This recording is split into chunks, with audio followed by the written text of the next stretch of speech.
That's pretty intense. We're going to talk about all those things today.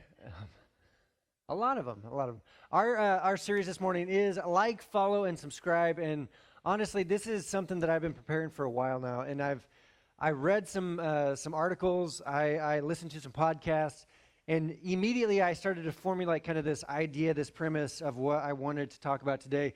And I'm going to give you a heads up. It is. It's not light. It's not light content. It's pretty heavy. There's a day probably a couple months ago, and don't judge my parenting. I mean, you can if you want, but just don't tell me that you are. There's one day where Luke was, he's 5 years old, he's our son, and he was playing on his iPad, and a little bit later, like he was off his iPad, and I heard him saying something. I was like, what are you saying?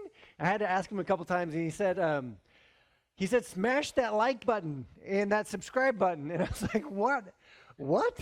Smash that like and subscribe button, Dad. And I was like, what are you talking? You don't even know what you're talking about. Obviously, he'd been on YouTube and is watching something on there. And that's the part that you're going to judge me on. Like, what actually was he watching? It was fine. It was fine. But he'd heard something that he didn't understand. But he definitely knows what like means. He knows what to like something is. Doesn't really understand the full subscribe piece, and definitely the follow part, like he's not aware of that. And some of us in here might not also be aware on social media what it means to follow. I know my parents, they're like, follow sounds creepy. To follow someone, I was like, yeah, well, I mean, in certain instances it absolutely is. So that's fine, that's accurate. But that's where we're headed today, is actually talking about social media, and what we're doing in our society, how we have this conversation, because it's changed a lot. I am in my 40s now, and my world didn't start with social media in it, and it's changed a tremendous amount in my lifetime. And there's this incredible quote from a philosopher, Benjamin Parker, that says, with great power comes great responsibility. For a lot of people, he's known as Uncle Ben. Spider-Man, Uncle Ben. With great power comes great responsibility. And I think that's absolutely true when it comes to, our online content, the internet, and specifically what we're going to talk about today is social media. But there's obviously a lot of other aspects involved with this subject that can kind of be woven into it as well. And I just want to preface, this is not a rant. I'm not going to get up here and just rant about social media for a long time. However, I do want to say that this is absolutely a warning. And in fact, in some cases, a grave warning about the power that social media has. And if you're thinking like, I'm not even on social media, that doesn't apply to me, whatever. 60% of our world is on social media. And if you look at the younger generations, it's way more than 60% that are on social media. This is a big, giant conversation. So let's go through a little bit of history about social media. 2003, it really kind of shows up. Anybody brave enough to say that they had a MySpace page? Anybody still check that out? That would be fascinating if you did. It has changed tremendously from that point, because MySpace, you had your page, and then it was kind of like inviting someone to take a look at your room. It was like, yeah, well, this is the posters that I like, and this is my band that I like, and that's it. You have to be invited into the room, and that's all that happened. And it's changed a tremendous amount. About 2008, Facebook took over and had about 100 million monthly users on Facebook. And that's a tremendous amount of people. If you think about it, 100 million people using Facebook every single month. That has changed, though. Today, it's 3 billion people on Facebook on a monthly, regular basis. That is a staggering number, especially when you consider how many people exist on this planet. There's a lot of people that are on Facebook specifically. And because of that, the stage was set. The stage was set for performing to be elevated over connecting. And this is what we've seen in recent years and in recent, as this has grown and developed and kind of evolved into something different than what it was originally created. Because originally, it was an online community that allowed connection. It was where you're supposed to connect with people. And that has completely changed at this point. 2009 kind of changed everything. 2009, Facebook added the like button, one of these guys.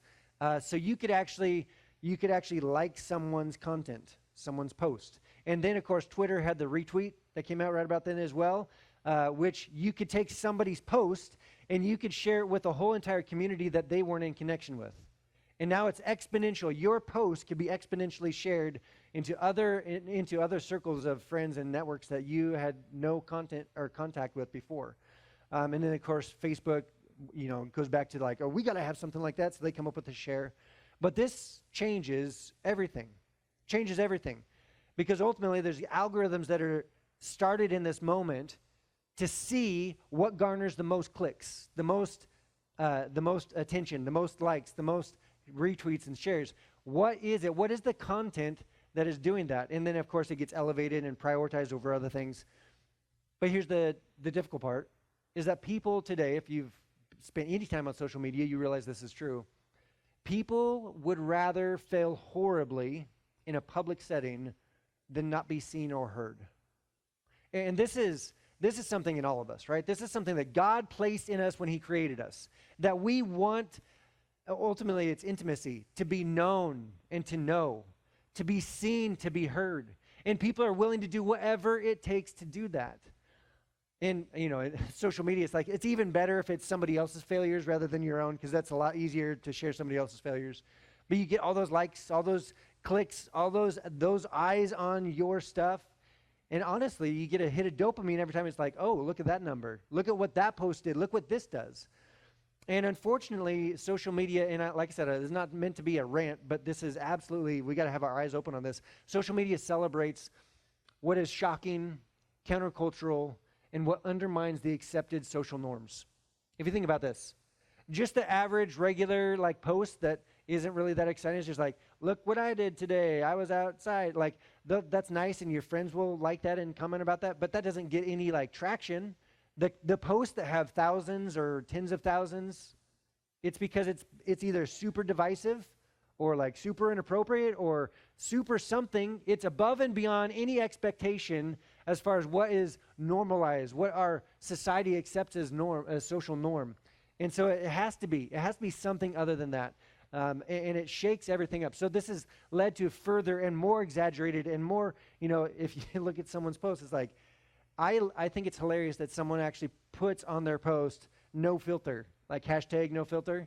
It's like, well, why? Okay, so does that mean that all of the rest of your posts, all the rest of your pictures have filters on, that they've been doctored, that they've been exaggerated, that they're actually not real? You've made yourself or made the pictures look better than they actually are. So you've projected the experience that you had to be better than what it actually was. And then we just look at someone's timeline. It's like we just see the peaks, right? We just see the peaks, and we don't see any of their valleys. And yet we start to think that that's normal. That's what's expected. That's what we should have in our life, is just those peak moments, moment by moment by moment, a filtered life. And that is, it's not real. It's not real. And yet we expect it. Like in our psychology, it works its way in there. So there's this exaggerated, filtered post that gets up there. The other thing that really gets a lot of clicks is the inflammatory statements. This is like you get enough people to actually be looking at a sensitive topic or subject, whether it's politics or something else, and you just drop a bomb in the middle of it, and then you step back and just watch everyone fight over it, right? And we see this, and people are very passionate about these comments.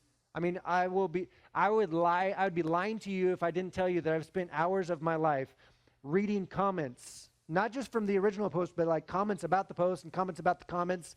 And it's so entertaining. I mean, because people are crazy and they show you they're crazy. It's like, oh my goodness, I can't believe. Do you really think that? That's really where our society, that's where our world is?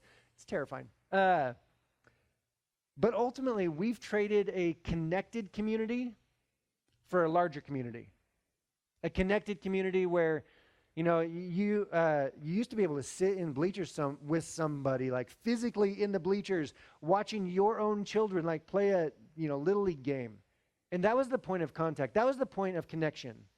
Because you had a shared common interest. Oh yeah, our children are playing. And that's as deep as it had to get. You just had that community, and that's where it was. You had a localized community that's shifted to a national or even a global community. And it's a lot larger, but it's not nearly connected. Because we're just in echo chambers of talking to each other, that people that sound and look and talk exactly like we do, have the same thoughts that we do. and it furthers ourselves in a specific direction, and it separates us from people. Like our world is more dissected and more separated than it's ever been before. Now let's talk about this idea, this content, in terms of our younger generations. This is where it gets even scarier. Because if you think about it, if you know anything about social media, you can choose not to follow someone. And if you have a student, let's say there's a high school student or a junior high student, and one of their friends or they thought was a friend that's not following them, that kind of stings a little bit if they're not following them. But you still have that, like, there's a few question marks. Like, well, maybe they didn't actually see the invitation to follow. Or maybe they just got busy and they forgot about it. Maybe they just haven't done it yet or whatever. There can be all kinds of, like, reasons why we fill that in. That's a sting. It's a whole other level when someone blocks you or when someone unfollows you, where it's like an intentional decision that you're both aware of, that person has excluded you from their community, from their circle of friends. That hurts. That's a whole other level. And that's what our kids are going through day in and day out. Does this person, do they like me in person or do they like me on social media? Have they unfollowed me? Have they unfriended me? Did they block me? Like this level of anxiety, it's not it's not surprising that there's a lot of anxiety in our younger generations right now. It's an attack on their self-esteem because you never really fully have that confidence that someone has an authentic relationship with you when you see that they've done something else or said something else online.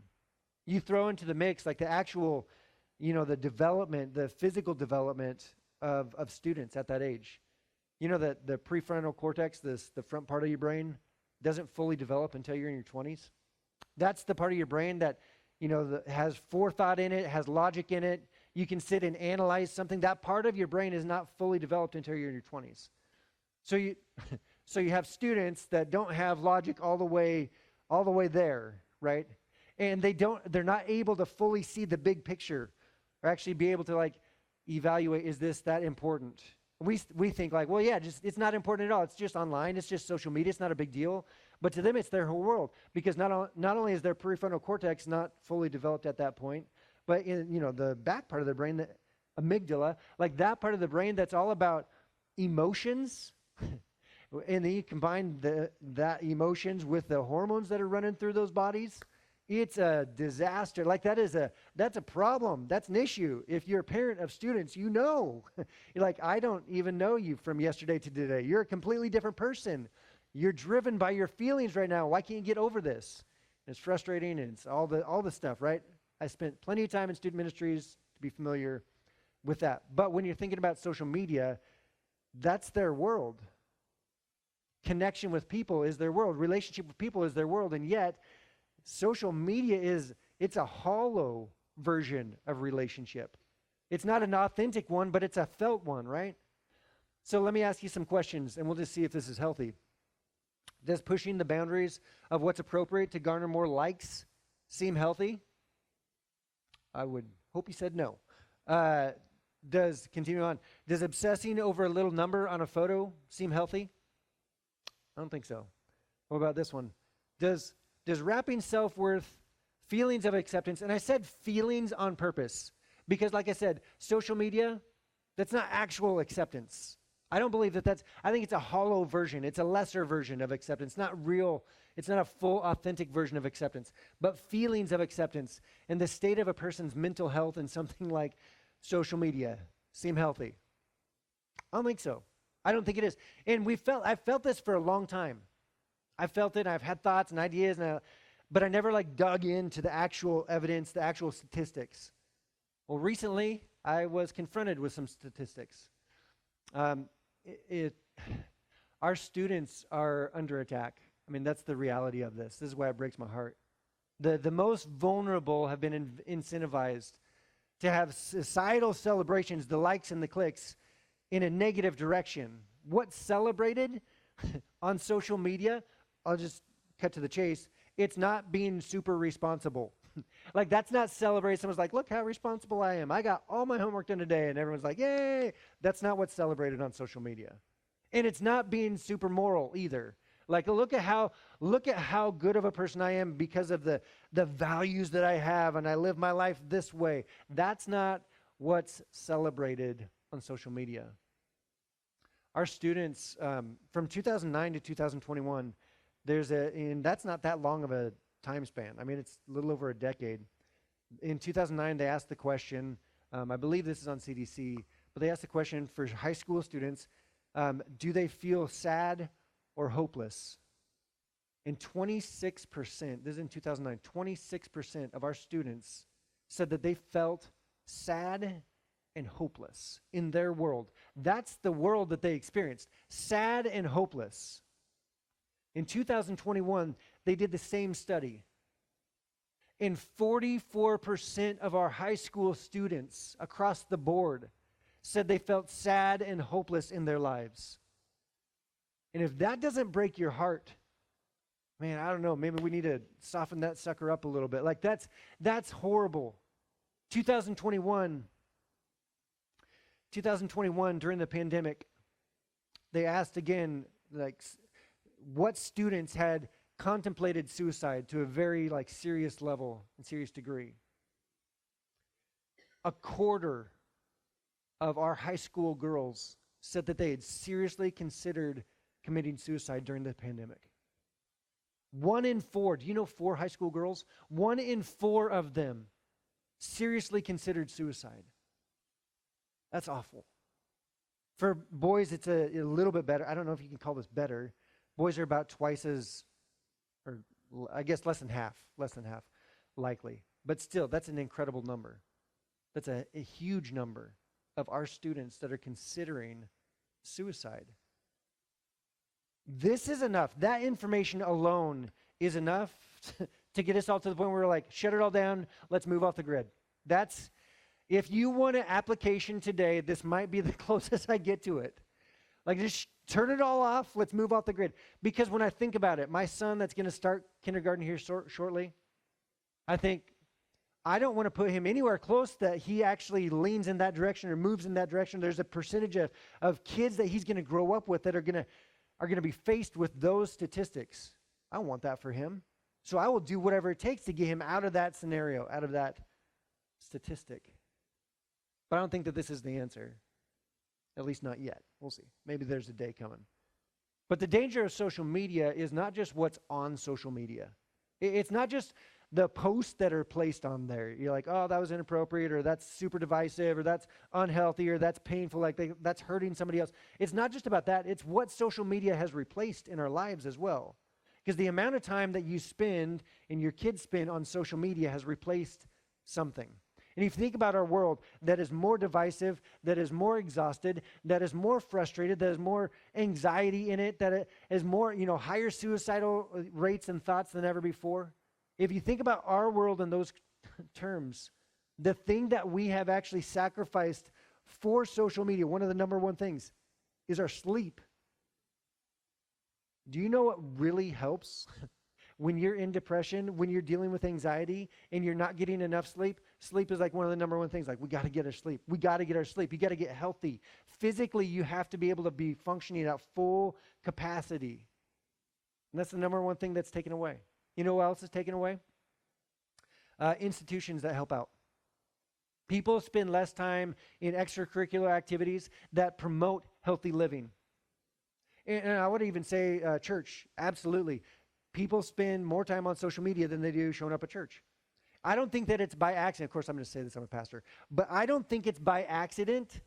I don't think it's an accident that as we've seen church numbers decline across the board, like Big C Church, as those numbers have declined, that we see people that are more upset, more frustrated, more depressed, more hopeless than ever before.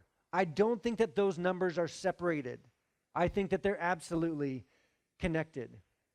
In addition, you show up into an environment like church or maybe an extracurricular activity or something like that where there's teachings, there's an environment there that is reinforcing healthy behaviors and habits. And again, when you remove that from the life of a student and then you replace it with something that's making them more self-conscious, that's undermining their values, that is tearing apart their confidence, Where do you think that's going to go? What direction do you think that's going to move us in? And you have the whole, like, okay, let's talk about morality for a second. All of a sudden, we have conversations with our students about what actually is right and wrong. They're like, well, it doesn't feel right to me. I'm like, what does that even mean? Doesn't feel right. If there's fluid morality, our world is going to move in a direction, because if it's just up to the individual at every single instance, like, I'm going to choose that feels right now, tomorrow it might not, that's going to undermine our entire society is going to be undermined. Our moral code is going to be destroyed. And we're seeing that over and over again. There's a number of people that would say that they don't go to church because they feel like church tells them what they have to do or what they can't do. It's all about the do's and the don'ts, and I don't like to be told what I have to do or what I can't do. Which is, it's a far cry from reality. If you think about the law, like the law that has been taught for generations and generations, right? And you think about the history behind it. When it comes down to the 10 Commandments, the 10 Commandments were given after God called the nation of Israel his chosen people. The relationship came first before the law was ever given. Not only did he say that they're his chosen people, but then he rescues them out of slavery, out of Egypt. Like, he puts forward action into proving that they are his chosen people. They're his special people that he chose at that time. Right? The relationship comes first before the law. And then when the law is given, if you actually look at the 10 Commandments, people are like, oh, the 10 Commandments. You know what? They're a good thing. They keep us healthy. We shouldn't be killing people. We shouldn't be stealing from other people. If you want a community to actually care about one another, we should probably be paying attention to what the 10 Commandments say.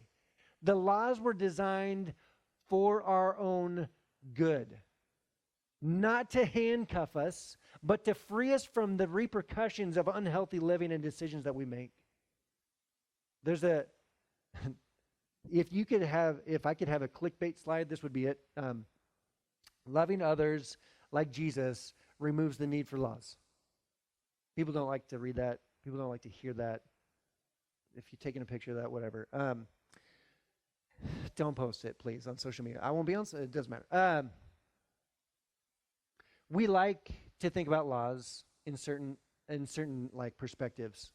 And one of them is we like laws when we can justify ourselves. We like law because we can prove that we're better than somebody else. That feels good, right? It justifies us.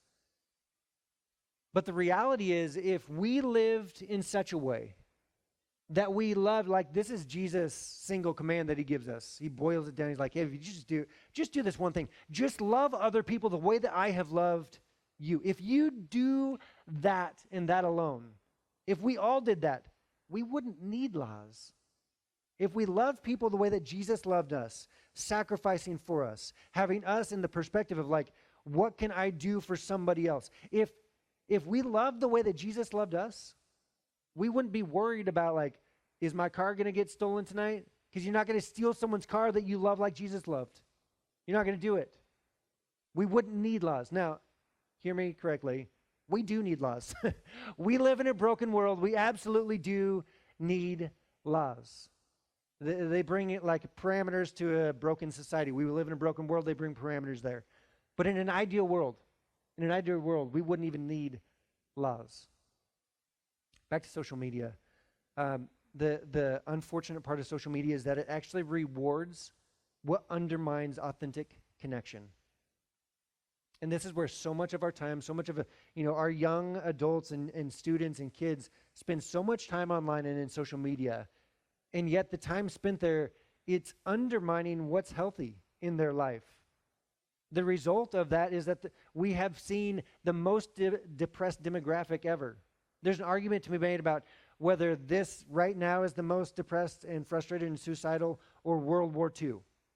Like, really, where the world was at war with each other.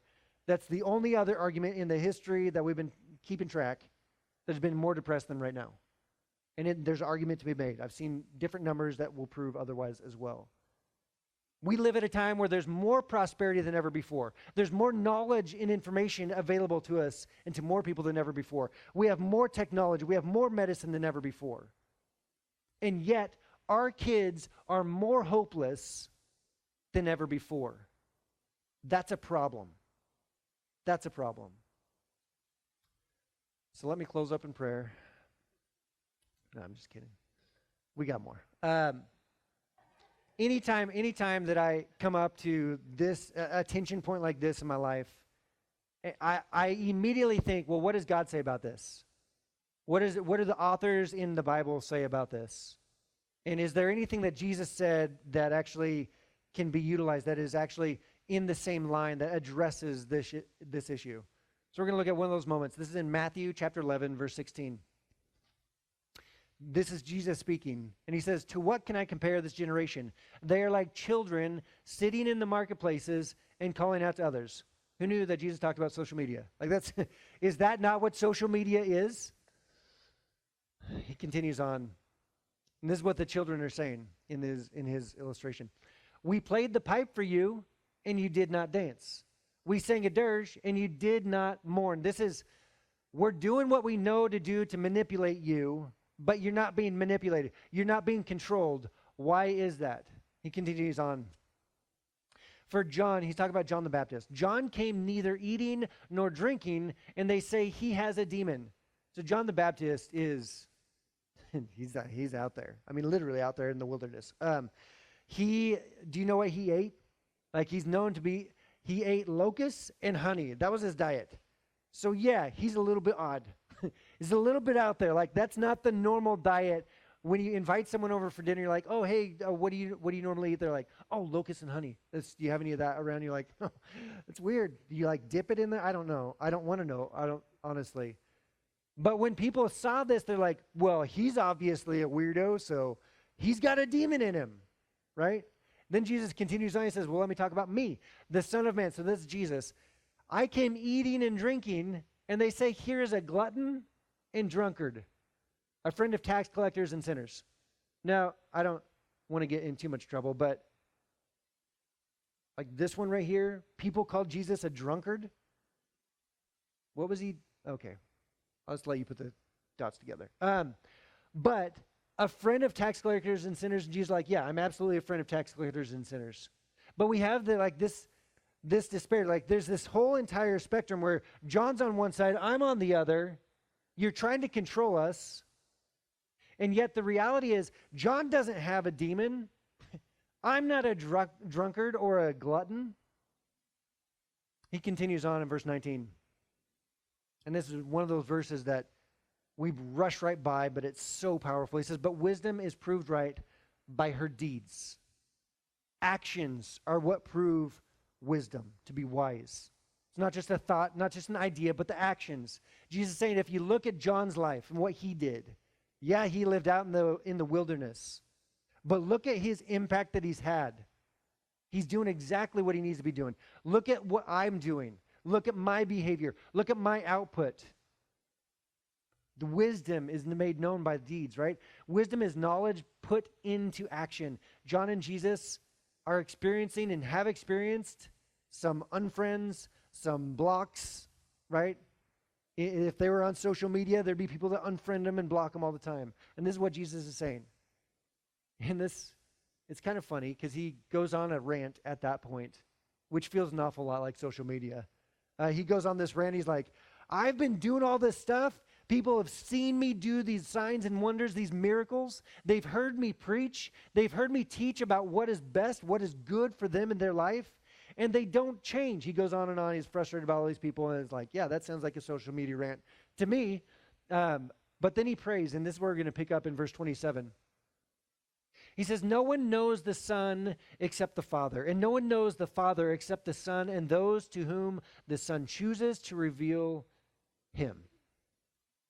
Jesus is like, all these people have been talking trash about me. All these people have been talking trash about John the Baptist. You don't know me? That's what essentially he's saying. You don't know me. But you know who does? My heavenly Father knows me. And you know who I know? My heavenly Father. There's intimacy there. We know each other. That's authentic relationship. And when you have that level of relationship, when you have that level of confidence in who God is, that God knows you, that changes your entire foundation of faith, changes in that moment. Your identity changes in that moment. Our identity is shaped by those that know us at the deepest levels. Our identity is shaped by those that know us at the deepest levels. Jesus' identity was shaped by his heavenly Father and that relationship that he had. Unfortunately, when you contradict that with what we see in our world today, people share some of the most intimate parts of themselves on social media and will never experience the intimacy they're searching for. People, literally, you look and it just breaks my heart because people are doing whatever they can to be seen, to be heard, to be known. And yet, they never will, at least by social media. It doesn't do that. It doesn't allow that. In fact, it's a lie. This lie that's promoted is that if you can control and gain control and power, that will give you the identity you need for happiness. If you can just get enough likes, if you can just get enough people following you, if you can just get enough eyes on you, that will give you the foundation, the identity piece that you are lacking, and that'll give you happiness. And that's a lie. It doesn't work that way. And you can look at the people that have the biggest followings on social media, and you know what? A lot of them are not happy. They're not happy. Again, wisdom is all about the action. You look at the behavior of the people that have the most likes and all that, and it's like, oh, you're not happy. I can see that by the evidence of your actions. I can see that in your relationships. Intimacy can't be found, whether it's in a person or a God, that can be controlled. Right? The Jesus' original illustration that he's using, that these children sitting in marketplaces are trying to do whatever they can in order to control John and Jesus. They're playing the pipe or they're, doing whatever they need to do. And intimacy cannot be found in a God that we can control. That cannot be. Intimacy cannot be found in a relationship where we control the other person. That doesn't allow intimacy to grow. It eliminates intimacy. Matthew chapter 11, verse 28. Jesus continues on. He says, "Come to me, all you who are weary and burdened, and I will give you rest." Come to me. Not go see a psychologist, not go see a counselor, not go down the street, not go to the temple, not go do that. No. Come to me, he's saying, and I will give you rest. You know why Jesus is offering rest? Why that's the thing that he's offering? Because that's what's needed. That's absolutely what's needed. And you know what we've done in our world today? We've sacrificed rest on the altar of entertainment. We've sacrificed our rest for it. Like, well, I would rather just sit in bed on my phone than actually lay in bed asleep. That's what we choose. And it sounds so ridiculous. But that behavior, that action, leads to more depression. It leads to more anger. It leads to more resentment. It leads to more frustration. It leads to more pain. Entertainment, here's a rant. Entertainment distracts and numbs what we need. It ignores our exact issue that we're struggling with, our true issues. Entertainment numbs it, so we don't have to deal with it yet. We can forget about it for a little while. If we can make it through the 2 hour or 3 hour or whatever the new Avatar movie is going to be, if we just make it like for a little while, I'm going to be able to forget about things. I don't have to feel that anymore. But you get to the other side of that show or that season that you just binged, and it's still there. The issue is still there. You know why? Entertainment doesn't do anything for our health and growth and development. That's why. All it does is numb and distract from the things that are actually important. Okay, let me step down, back off my soapbox. Verse 29, we'll get back to this. Verse 29. Jesus says, "Take my yoke upon you and learn from me, for I am gentle and humble in heart, and you will find rest for your souls." Now let's talk about this for a second. If you're not aware of the historical context here, that's a weird word. You're like, wait, are we talking about egg yolks? What are we talking about? It's spelled different. But a yoke at this time is what you placed on a couple of cows, oxen, that you put together in order to accomplish a common goal. Like you put them together so they would move in the same direction. So it's a shared burden between the two. It's a coupling that requires and includes service, servitude, and obligation. is what this does. It's the same direction and the same work that's being done. Jesus is saying, wait, move in my direction with me. Move in my direction with me. And I'm humble, I'm gentle, but when you do this, you will find rest for your souls. And this is a big idea, but it's a big question. Have we confused the rest that we need physically and the rest our soul needs? Have we confused these two? I think so. I would say absolutely. Because you can go on a vacation as long as you want. And you can sleep all the hours of a day. And you wake up and you're still exhausted. Me too. I'm in the same boat. I feel the same thing. I go on vacation, I come back, I'm more tired than I was when I left. I sleep in and it's like, man, I sleep in today. And I feel worse about myself. You know why? Because it's not just the physical that is tired and exhausted. It is the spiritual. It's our soul that is exhausted, that needs rest. And this is what Jesus offers, and only Jesus offers that true, authentic rest that we need. In verse 30, he continues on. He says, "For my yoke is easy and my burden is light." Don't get this confused either. Because we hear that, we think, oh, following Jesus is easy and light. And I'm going to just say right up front, this is one of the biggest myths that an entire generation or maybe multiple generations have gotten wrong and bought into. Following Jesus is absolutely hard. Following Jesus takes work. Following Jesus takes sacrifice. Following Jesus will alter your life. You have to be more disciplined about things than you have been before. Following Jesus adjusts us. But he says it's easy and light in comparison to what? The alternative.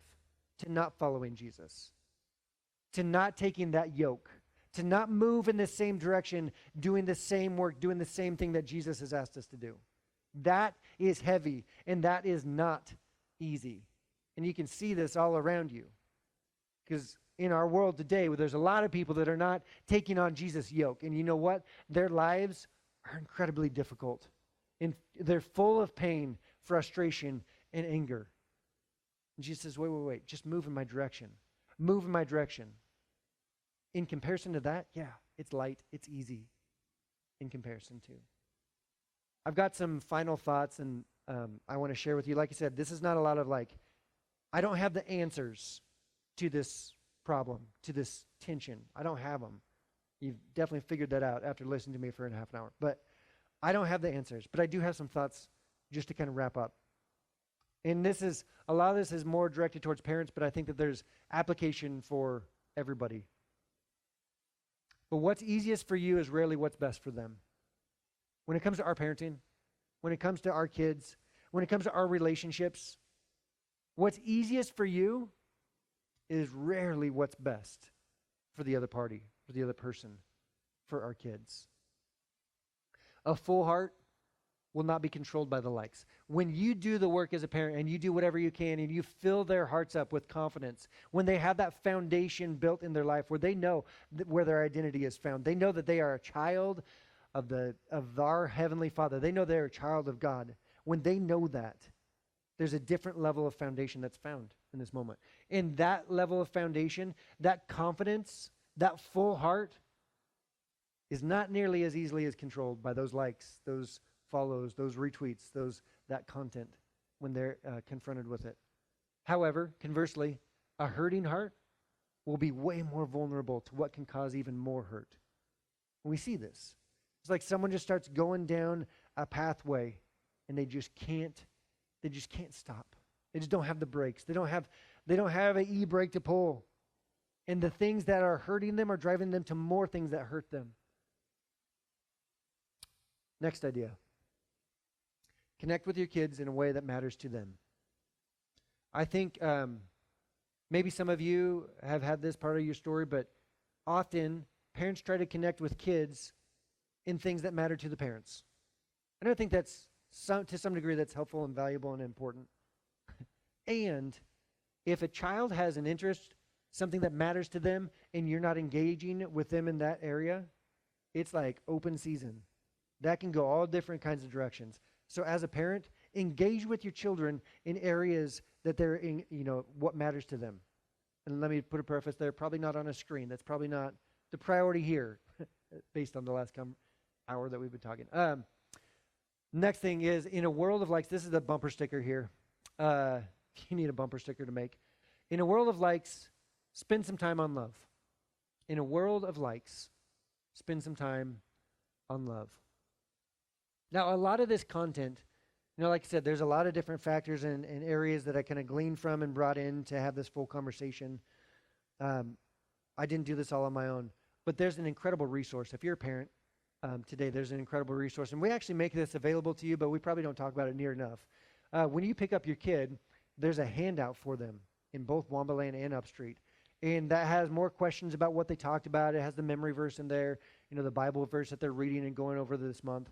But theparentq.org is where some of that comes from. But it also has blogs on there with incredible content. It's got a weekly newsletter that you can sign up for, like an email newsletter. That's great. It's super encouraging. It's challenging. It's wonderful. They have an app that you can use that actually follows along with the curriculum that's going on in both of those environments at the same time. So you can actually engage in that conversation that your kids are already having on Sunday mornings. It helps you. It helps me. It's been vastly helpful for me. So I just want to make sure that we talked about that. If you're a parent, I would strongly suggest checking that out. As always, I do have some discussion questions to finish up, because this is not a conversation that I wanted to just like drop on you and then we all walk away and just have lunch and forget about it. I want you to be able to continue this dialogue, continue this conversation with those around you on your own as you think about it, but continue this thought. So the discussion questions are this. This is a softball, like this is an easy underhand lob. Are you on social media? When did you start and what platform was it? That's fun. We're not going to take time right now. Next question. How much time do you and or your kids spend on social media? Are there parameters set? Be honest, don't lie. Because that one's easy. Oh, I just round down. No, just be honest with it. Next question.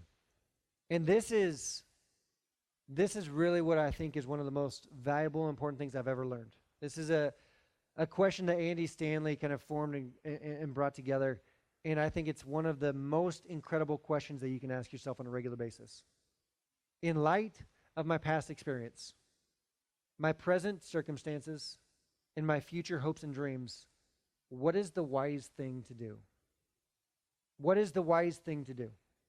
In light of where I've come from, what I've walked through, what I've experienced in my life, and also what I'm saddled with right now, what I'm facing right now, what I'm struggling with right now, or what I'm winning at right now, and where I want to go in my future, what is the wise thing to do?